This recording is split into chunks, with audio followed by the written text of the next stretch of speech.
ভারতের ত্রিপুরা রাজ্যের হোটেল মালিকরা বাংলাদেশি নাগরিকদের জন্য সাময়িকভাবে হোটেল বন্ধ রাখার সিদ্ধান্ত গ্রহণ করেছেন।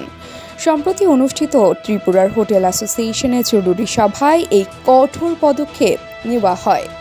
হোটেল অ্যাসোসিয়েশনের পক্ষ থেকে জানানো হয়েছে, সাম্প্রতিক কিছু ঘটনার প্রেক্ষাপটে এই সিদ্ধান্ত নেওয়া বাধ্যতামূলক হয়ে পড়েছে। অ্যাসোসিয়েশনের সচিব সৈকত ব্যানার্জি বিষয়টি নিয়ে কথা বলতে গিয়ে বলেন, বাংলাদেশি হিন্দু সম্প্রদায়ের উপর নির্যাতন এবং চিন্ময় প্রভুকে অকারণে গ্রেফতারের প্রতিবাদে রাজ্যের সকল হোটেল ও রেস্তোরাঁয় বাংলাদেশি নাগরিকদের পরিষেবা স্থগিত রাখা হবে। তবে যারা পূর্বে থেকে হোটেলের পরিষেবা গ্রহণ করেছেন তাদের জন্য কিছুটা সুবিধা রাখা হয়েছে, অর্থাৎ তাদের থাকার অনুমতি দেওয়া হবে।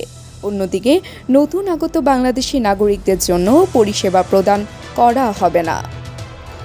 এছাড়া সাময়িক সময়ের জন্য প্রতিটি রেস্তোরাঁর সামনে স্টিকার লাগানো থাকবে, যাতে লেখা থাকবে বাংলাদেশিদের ঢুকতে দেওয়া হবে না।